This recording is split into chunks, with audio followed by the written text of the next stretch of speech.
It's Lucy Lich, and this is Tiny House Conversations. It's the Australian-based podcast where I interview experienced tiny houses, tiny builders, and adventurers in the tiny world so you can discover how to create, build, and transition into tiny life.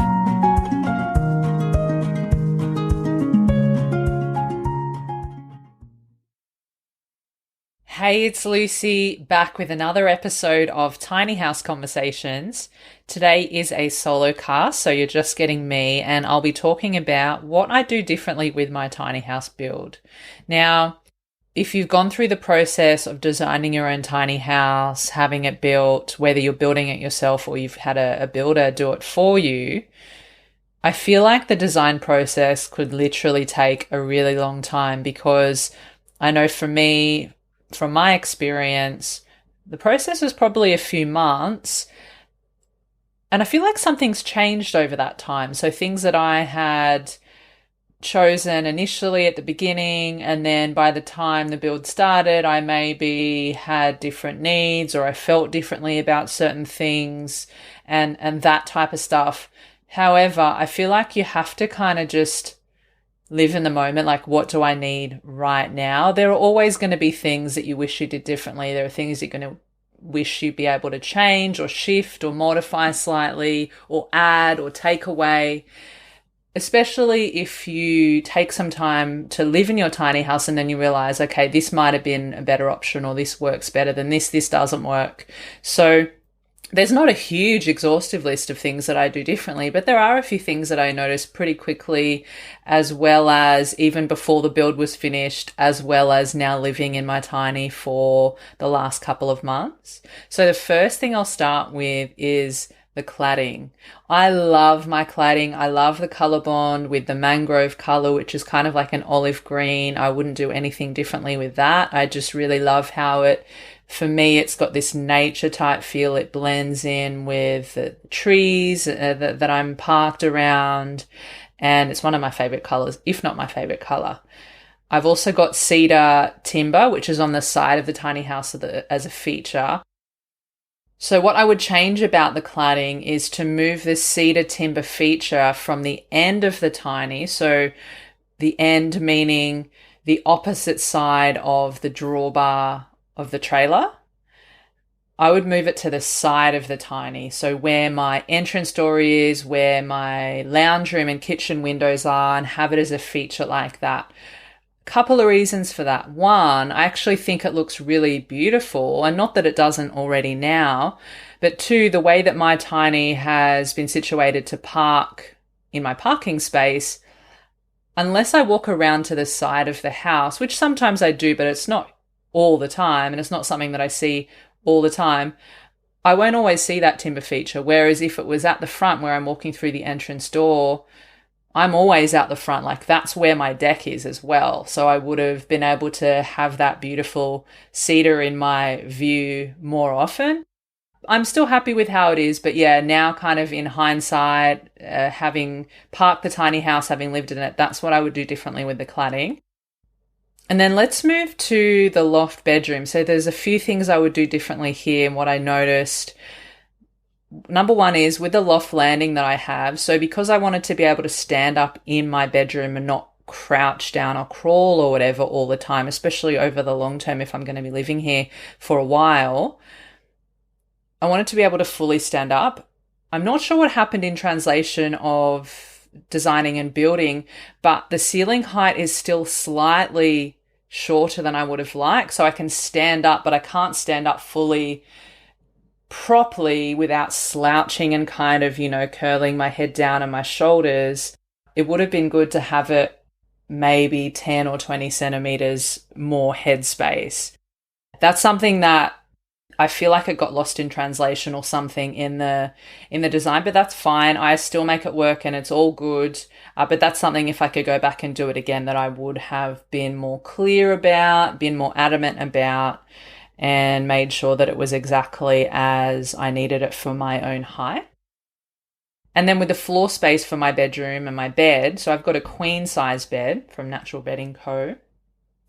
And the floor space is literally just big enough for the bed and maybe a bit extra, like where the landing is, as well as maybe having a bedside table. I've got a couple of plants and crystals and stuff around next to my bed at the moment. But the floor space and then the timber handrail, which is like protective of me not falling over the edge and landing on the floor in the kitchen. There's not much space around all sides of my bed, so that when I'm needing to make my bed, I mean, I've got the knack of it now and it's pretty easy now. And it took a bit getting used to, but I can't actually walk around all sides of my bed. And so I'd love to be able to modify that if I went back and did things differently. But I guess it's just something I didn't think about during the design process. And even though, we had a 3D render and all of that stuff, and I could see how everything was laid out, it just wasn't something that crossed my mind until I moved in, and I'm like, oh yeah, it would be great to have some extra space so I can actually move around my bed and be able to make it a lot easier. But still, it's fine, and I make do, and it's not a big issue at all, but just a little feature that I would make an adjustment to. The other thing I would do is, so I've got two lofts. I've got my sleeping loft, and then I've got my storage loft / if I ever wanted to maybe put a single bed or something up there, I probably could. I've also got loft stairs to my bedroom, and then to the storage loft I have a ladder made out of timber. It's really beautiful actually. And I'm in two minds about this, because once we kind of signed off everything and the build happened and it was, kind of too late to change things, I then ended up seeing all these different designs of joining the two different lofts with like a galley or a walkway type thing, so that it was a little bit safer, I suppose, didn't have to climb up a ladder or have stairs that were too steep or whatever that might be. And I guess in my 6-meter tiny home, which is a little bit smaller than I think what a lot of people have, which is typically 7.2, maybe 8 meters, and some people are a bit bigger than that too. But that it might not have necessarily made practical sense to do that, to have like this, there's not as much space for that. But I will get towards the end, I am going to talk about the size of my tiny home that I probably would do differently. But that relates to what I'm talking about now.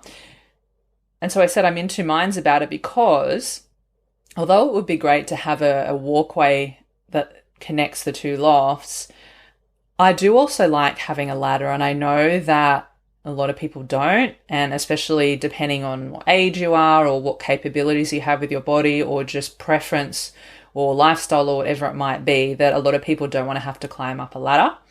Or even climb up into a loft and have a loft at all. So I'm in two minds about it, because I'm very much into functional fitness, and getting as much incidental movement in my day. So not just doing the 1 hour of exercise that we get told to do, but then, we're sedentary for the rest of the day. And so for me, having that ladder actually allows me to use or do that primal movement of climbing, which is something I think humans would have had to do for a really long time, and we're designed to, whether it's climbing, crawling, pushing, pulling, squatting, walking, all sorts of things like that. That actually having a ladder in my tiny home allows me to do that movement that I would miss out on and wouldn't get that incidental movement in my day, which is ultimately a good thing, because the more that we're moving, we're designed to move. We're not designed to just sit down all the time and have everything be so convenient. If you've been listening to the podcast for a while, you know that I do go to great lengths for my health, and I'll do the things that take a bit more effort and are less convenient, but that's the trade-off that I think about. And so this is something that probably a lot of people don't even consider. They're, like, oh, I just don't want to climb. And that's fine. Some people can't literally physically do that, or whatever their situation might be. Others might just be like, I can't be bothered. But for me, I'm like, no, it actually makes my body work more, and it's giving me this natural movement that I would be missing out on otherwise. And then if you think about how that compounds over time, I'm continually lacking this movement that my body's designed for. So anyway, that's my kind of being in two minds about that. So yeah, I am happy that I have a ladder, but I wouldn't mind having that galley walkway too. I don't know, maybe there's a way to have both. continuing with the loft, so the loft stairs.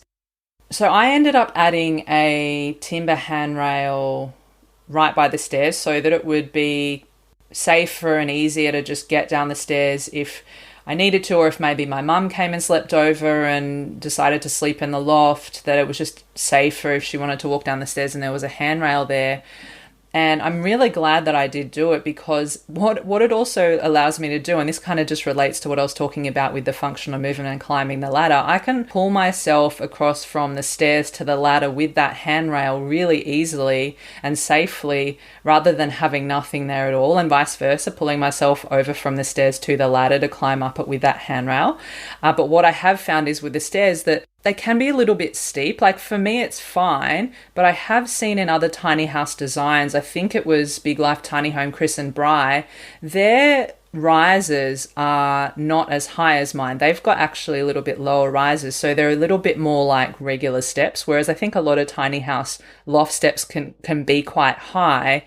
And so I feel like if I thought of that during the design process, which I didn't, it's funny how like after things are set in stone and signed off, and then all these other different ideas and inspiration comes in, and it's kind of like, I got to go with what's locked in for now. But I think if I could do that and go back, I'd probably make the rises a little bit lower so that it would be like more regular steps and not too steep. But having that extra handrail, I think, helps with that anyway. Like it actually works really well. So that's just a small thing. Now, moving on to my composting toilet. So if you've listened to other episodes before, you'll know that I've talked about choosing between a self-contained composting toilet or a split system. And I had Anthony Smith from Waterwally on the show in episode number 15, or talking all about composting toilets and grey water systems. I'll put a link in the show notes at tinyhouseconversations.com. If you haven't heard that, it's a good one. I consulted with him a lot over the course of my tiny journey of deciding what option is best for me and what I ended up wanting to go with. And because at the time of designing that my parking space was a bit up in the air, like I had a space and then it became not the right fit and then I had to find somewhere else, it ended up being that because I was up in the air and it just wasn't clear, and I didn't know if I was going to maybe have to go to a caravan park for a short time until I found somewhere more long-term and somewhere more suitable, that a self-contained composting toilet would have been a better option for me in that context, but that a split system is ultimately probably better if you definitely have somewhere long-term to park, because not only does it have bigger capacity, you don't have to do anything with emptying it. It's kind of like out of sight, out of mind for longer than I suppose a self-contained one, as well as with a self-contained toilet, often they have a urine diverter so that guys have to sit down, if they're going for a pee, as opposed to if you've got a split system, usually like you can just do what you would normally do with a regular toilet, guys and girls. So what I ended up doing was going with a Wandering Wally from Waterwally, the self-contained one, which has been totally fine. And I've been really grateful to just experience using that. And it's made me really okay with handling my own organic matter and my own, I don't want to call it waste, because like Anthony says in episode number 15, it's not waste if you don't waste it. But yeah, just really being even more comfortable with that kind of stuff. And I think I was fine before, and I was just like, I want to be responsible for what I'm putting back into the earth. And so, yeah, that's been fine. But if I could go back and do it differently, and I guess if I knew that I had my parking space locked in and I knew it was going to be longer term, I would go with a split system straight away. So with the Wandering Wally, I have to empty the solids probably every couple of weeks. I would say I could probably go a bit longer, but I've just made it a bit more of a regular thing. I've also set up a wheelie bin, compost bin, which I'm creating compost with, and it's been a really interesting process just learning how to do all this kind of stuff. If I had a split system, because there ends up being a large chamber below the floor, and a bigger capacity, as I mentioned, than a self-contained toilet, it means that I wouldn't have to think about changing it every couple of weeks. It might be, I mean, me as one person, it could be a couple months. I guess it really depends. And I'm going to keep using the Wandering Wally for a while, and I guess just see what happens. I have spent a lot of money on my tiny house and setting it up and everything. So I think when I feel like I'm in a place of, okay, I got a bit of extra money here that I want to direct towards a split system, I'll probably do that. The other thing about that is I think it's just easier too with a split system, where when you have guests over, you don't have to, it's not such a big jump from what they're already using. Like, yes, there's no flushing, and yes, it's easy to get them to put some wood shavings or whatever composting material into the toilet after they use it, but you don't have to worry about trying to sit forward and use the urine diverter hole, or sit further back, so that when you're needing to do your business in the solids chamber, that you don't have to sit further back and just think about all this stuff, as well as what I mentioned before, where guys have to sit down as well when doing number ones. So with a split system, typically you just use it like a normal toilet, and then you just put the composting material in afterwards and close the lid. And it hasn't been a big deal. Like, I've had a few visitors and I've got a little sign up, and I usually give them a run through before. For that purpose too, it'd be kind of nice for it to be, I guess, a bit more comfortable for people. Not that it's uncomfortable, but I guess it's just a different way that they're learning, and everyone's been fine so far. And yeah, but that's just another thing to consider. So storage. I feel like I would include more storage. I think one of the places where I did miss out on a bit of storage is in the lounge space. Initially, when we were going through design process, I asked about getting a storage sofa bed, which would have been built by the Designer Eco team. But when I was having to consider getting my budget down on the build and shaving things off and saying, okay, do I really need this, and how can I decrease the amount that I'm spending during the build, that was one of the things that was like, okay, it's quite a big cost, and maybe I could save a fair bit of money, maybe even half the price, if I just went with like another kind of sofa bed, which I still haven't got because it's not a urgent priority at the moment. But it means that because I've chosen to go that way of eventually getting some kind of sofa bed, an organic sofa bed that I've had my own for a while, I have missed out on the extra storage there. So I suppose the lounge space isn't as functional as it could be in terms of having like that extra storage and that multi-purpose functionality with the sofa bed. And speaking of storage and lofts, so the storage loft that I don't have heaps and heaps of stuff that I'm storing up there, but what I would do differently is, again, I didn't think about this during the design process, I would have maybe got them to put either some kind of panel or a timber board or something across the whole length of the loft, just so that what I'm storing up there is not in plain sight, so that it's covered and you can't see all of it. Because what I found I've had to do, I mean, I've got some plants up there and I've got a few storage boxes that have nice green nature viney leaf designs and some cushions and stuff, and that's fine. But I think if I could go and do it again, I probably would have got them to build something across so that, yeah, I can't see what's up there. Although, I feel like what I've ended up doing is you can't really see all the stuff I've stored behind there, but I just think it might have been a bit tidier or cleaner. Having said that though, the way that I've placed the storage boxes that I've used with the green and the nature and the vines and the leaves and all of that do look quite nice. But yeah, I guess it's just something that I thought of, and I was like, oh, it would have been nice to have something that covers what's being stored up there. And then that leads me to the kitchen bench, which is initially I had in mind that it was doubling as a kitchen bench to chop food and prepare food on, my office working from home space, so working on my computer, as well as a dining space. And now that I've been living here, the main thing I really use it for is sometimes working on the desk with my computer.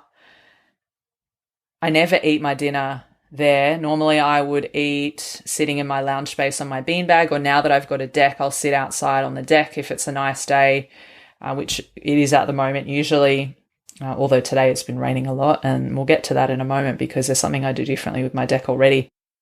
So with the kitchen bench, yeah, like I'm not kind of sitting at it and eating my dinner or my meals or anything. And when I use it for my laptop, I'm not sitting at it, I'm standing at it. I have a kind of standing desk type of setup. And then sometimes when I'm working on the laptop and I feel like sitting down, I'll just sit on my loft stairs and put my computer there. And so the space underneath the bench, because I've needed a bit more storage space, or just there are some things that would be nice to keep more accessible rather than being up in the storage loft all the time. I probably would try and put some kind of screen or some kind of timber board across the underneath the bench so that you can't see what's stored under there too, because I'm finding that I don't need that space to, like if I was going to put a chair at the kitchen bench and then sit down, then yeah, okay, my legs would go underneath, but I don't need that anymore. And so I found that, yeah, it would be nice to be able to not have what I've stored underneath there visible. And I'm not storing heaps of stuff, and I'm trying to make sure that it's neat and not untidy. But yeah, again, it's just I guess a visual thing. It would just be nice to kind of have it out of sight. And yeah, but again, not a big deal though, but it's interesting what you learn and realize when you live in something for a while and you realize the way that you use the space and see what's actually more practical or what just feels better and works better. And so that was one of those things where I'm like, actually, I could use that space of storage and it would be nice to cover it up. Moving on to the walls. Now, I initially wanted to just go with white walls. I just wanted it to be clean and bright and neutral. And then I still love it, don't get me wrong, because with white, pretty much anything goes with white. However, now I'm kind of thinking maybe I should have gone with something a bit different, just do something a bit different, because often, all the different tiny homes, they're always white walls. All the homes, most of the homes I've ever lived in, if not all of them, have always been white walls. And maybe I could have gone with a green type color that was similar to the cladding on the outside, because I do love that kind of color again. So if I could go back and change it, I probably would do that. Now, the sink. So because we've got limited space in a tiny home, often you'll only see one sink in a tiny home. And because I've got a 6-meter tiny home, a bit smaller than usual, there's definitely limited space, even though I've got an extended bench top, which is, as I mentioned just before, workspace, kitchen, bench top for preparing food sometimes, but often I actually mostly use the timber sink insert that doubles as like a cutting board to prepare food on. What I found I had to do is, like when you've got a sink and then you want to have your drying rack for all your plates and cutlery and stuff for when you wash them to dry in, that there wasn't a space for that, and I didn't want to put the rack on top of the beautiful mountain ash timber bench top directly so that then the water would just be on, fall onto the timber all the time every time I washed, and when it was all the stuff was sitting there to dry. So what I found was just at an op shop, just a stainless steel silver tray that was a pretty good size to sit underneath the dishwashing drying rack. If I could go back and do it again, and again, this was something that I did not consider during the design process, I probably would have a double sink. Or not necessarily even a double sink. It could be a double sink, but it also could just be the sink. And then how you typically have like a stainless steel part next to the sink where you would put your drying rack and dry your dishes and stuff. Yeah, that tip, you don't see that very often in a tiny home, and it's not something that came with the base model. The setup that I have is totally fine. The stainless steel tray is doing a fine job, but I think that's just something maybe aesthetically I would have thought about initially. So that's something to consider if you're thinking about practicalities of, okay, if you're going to have a sink, but you also want to have somewhere to dry your dishes, and if you don't want the beautiful timber getting wet all the time, then that's something to think about. Another small change would probably be to have just a regular electric stove. So when I was going through the process, you've maybe have heard me talk about this before. I was deciding between gas, which a 2-burner gas stove, which is what came with the base model, or just not have any stovetop at all and put a power point next to where the stove would be, and then use my own portable, whether it was induction or electric or that type of thing. Didn't want to do an induction, high electromagnetic fields, talked about that in other episodes. So I've just got a 2-burner electric stove, which is doing the job really fine. And it seems to be okay. But I think if I could go back and do it, aesthetically, I probably would just do a 2-burner electric stove. The other thing was, though, it was an extra cost. Like the portable 2-burner stove that I have is, I think, quite a bit cheaper, maybe 3 times, 4 times, I'm not sure, less than what I would have potentially paid for having the electric stove that I could choose as an optional extra with the building company. Again, not a big deal. It works fine. I've got a regular oven installed that came with the base model that's an electric one that I use probably more often. But I think that's just one of those things. Now with my bathroom, I intentionally said, because I've got a smaller 6-meter tiny home, I prefer to have a smaller bathroom and then prioritize space for my kitchen and my lounge room, because those things are more important for me. But I think if my tiny house was bigger, which I'm going to talk about in a second now, I probably would make the bathroom just a slight bit bigger. Again, it's totally fine as it is, like it's completely functional. I don't spend a lot of time in there, so it doesn't really matter too much. But I think, if I did have that extra bit of space, then I might have also included maybe some timber shelves or something in the bathroom for some extra storage, whether it's for linen, towels, that type of thing.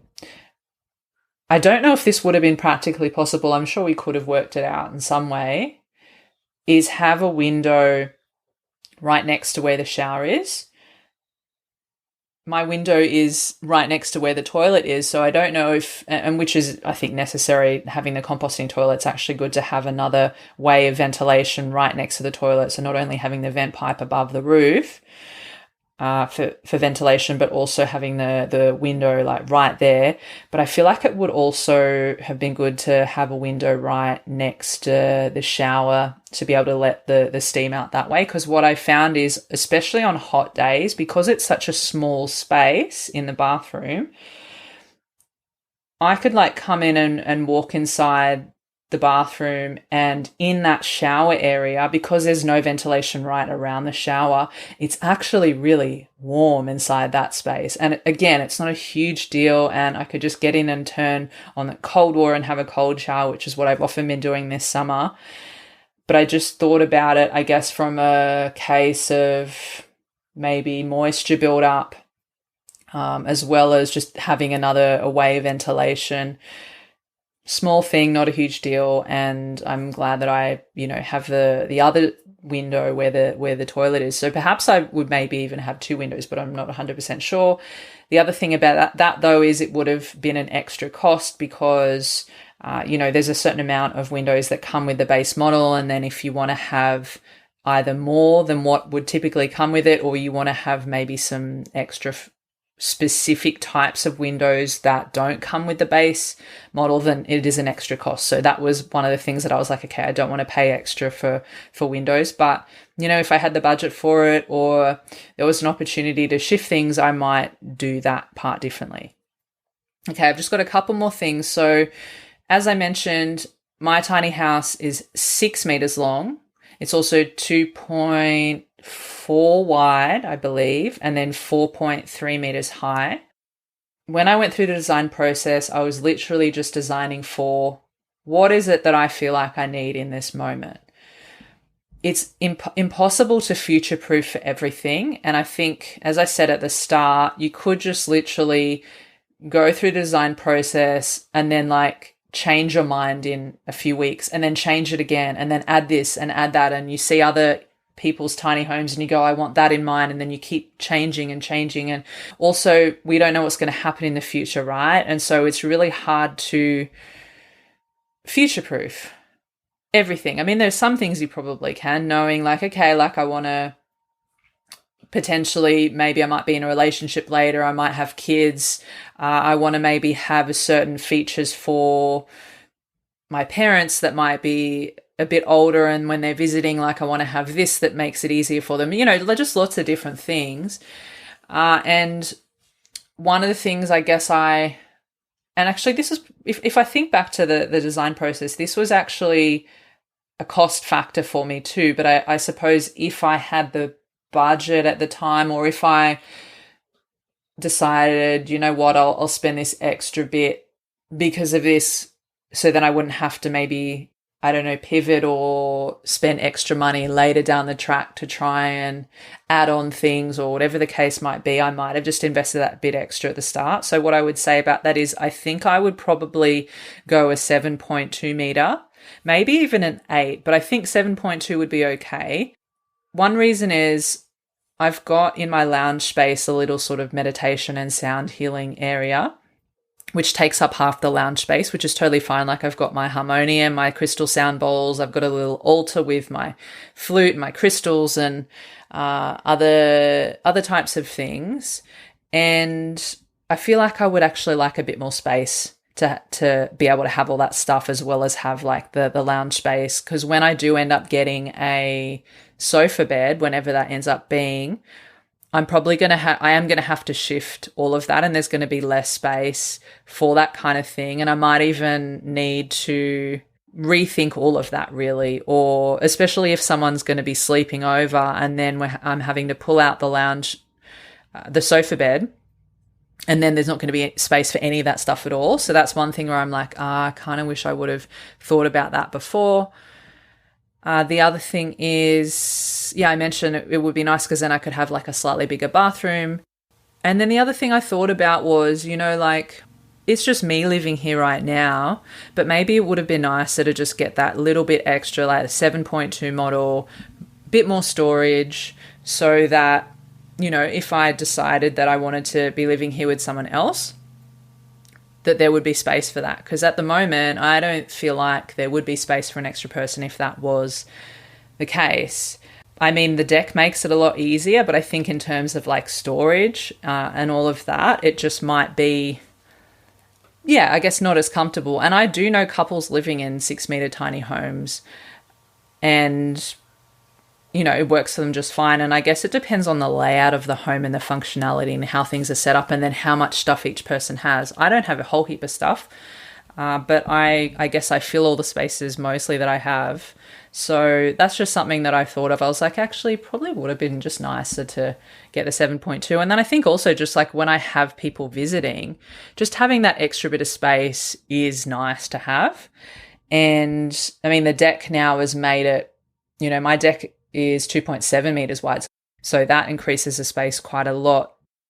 Would be nice to maybe just have a bit more space. And then the other side to that is if I would have invested a bit extra, so say I was going to go for the 7.2 model, that might have been an extra 10 grand or something like that. Don't quote me on that. I don't know if that's exactly right, but let's just say it was that. That price has now gone up because the cost of tiny houses continues to go up year after year, even in the space of many months, just because of many factors, whether it's inflation, building materials, prices are a lot higher, the supply and demand, and whatever's happening in the industry to push the prices up of everything.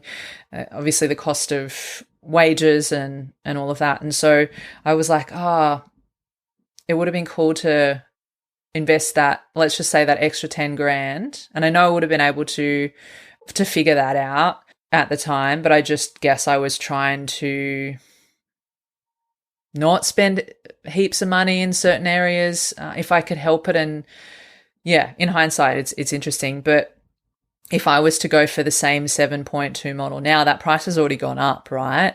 So something to consider. And then the last thing I will mention is if you've been following me on my social media pages, especially on Instagram, you'll see that I recently had a deck built, which I absolutely love. The decking boards are mahogany and black butt. I've also got like the pine stairs and I've got pine railings and the roof is ColourBond. And I'm really happy with it. But what we were kind of going back and forth about, I was going back and forth about with the builder about the best way to do it was, and I was getting a lot of different inspiration from other tiny houses of the height to do the deck and what would be the best option for me. And because I have an absolutely amazing view of where my tiny is parked, especially through my loft window and then my kitchen window and my lounge windows, when I was thinking about the deck and talking to the guy initially, I was like, I have this really great view and I don't want to obstruct the view from my loft bedroom window.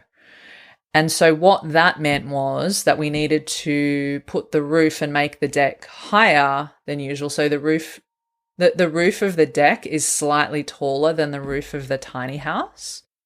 And so that allowed for the view not to be obstructed. When the guy started to build it and, put all the posts and stuff in place and the bracing and the roof, I was like, wow, it's actually really tall. And I wonder how that's going to go with the rain, like if it ends up being quite heavy rain, or I get complete direct sun in the afternoon right in front of my kitchen window and the door and the lounge space. Like it comes straight in. I actually get to have a beautiful view of where the sun sets as well. And so it can get quite hot in my tiny. And I thought, wow, I wonder if that roof is going to be too high, that it's not protecting against that enough, because I don't have curtains or blinds or anything on my tiny either. That's another thing for another time because it's not super urgent. And interestingly enough, I said before that today, at the time of recording this episode, it actually rained really heavily, and last night too. And everything on my deck got wet.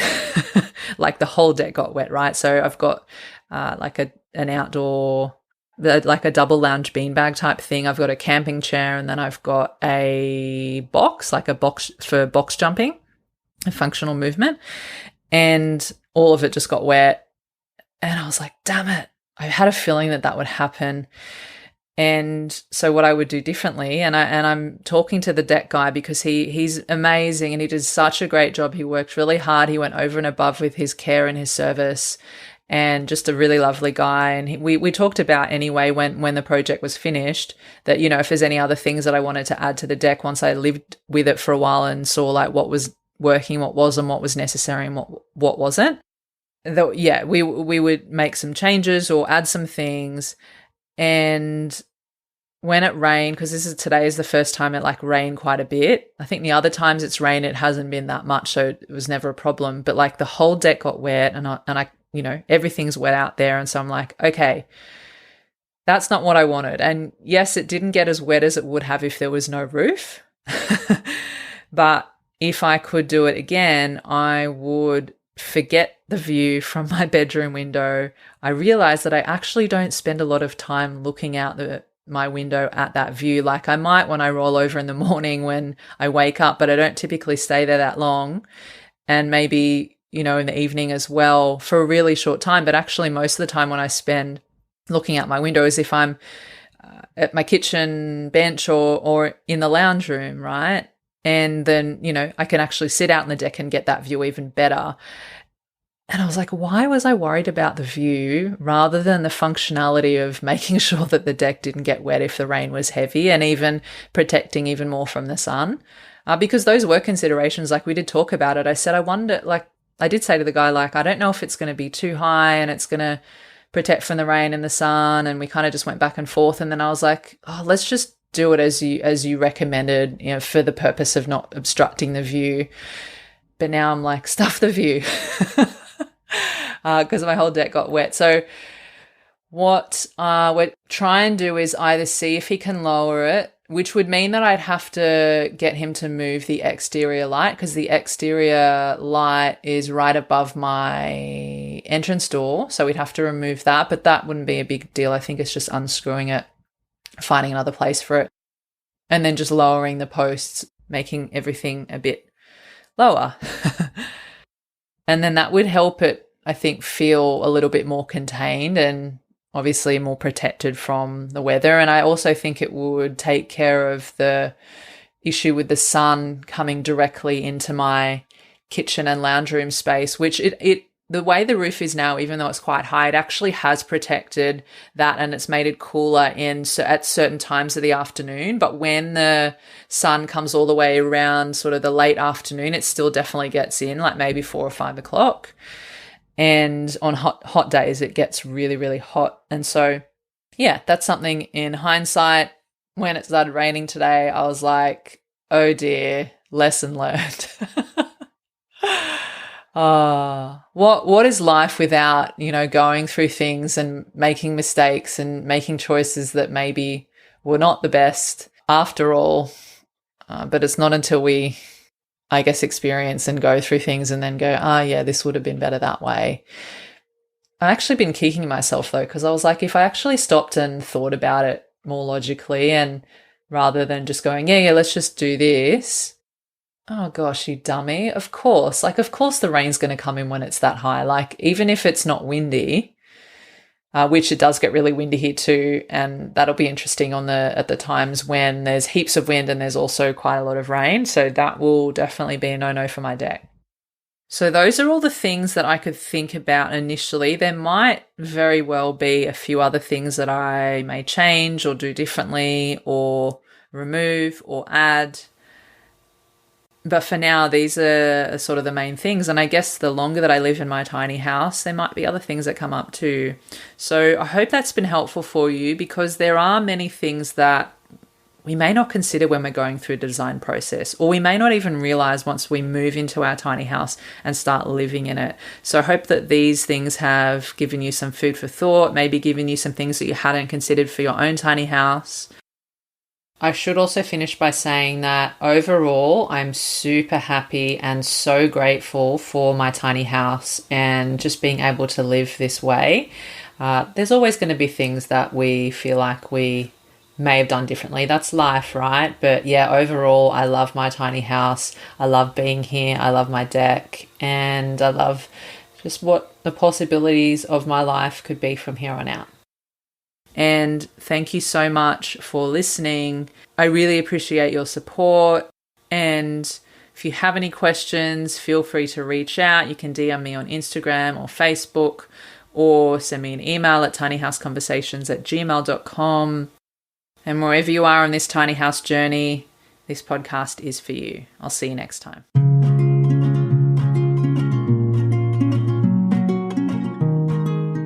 Thanks again for listening. And if you enjoyed the conversation today, you found it valuable, and you want to support the podcast, the best way you can do that is to share the love. That way I can keep bringing you more tiny house conversations to help you on your own tiny journey. So here are 3 ways that you can support the podcast. Number 1, if you have a friend or family member that you feel would benefit from hearing these conversations, feel free to share it with them, email them, text them, send them a telegram, do whatever you need to do to share it with them. Number 2, if you hit the subscribe button, you'll know exactly when the next episode is live. And number 3, if you head on over to Apple Podcasts or wherever you're listening to podcasts and leave a 5-star rating and review. Thank you so much in advance. I appreciate you, and I'll see you in the next episode.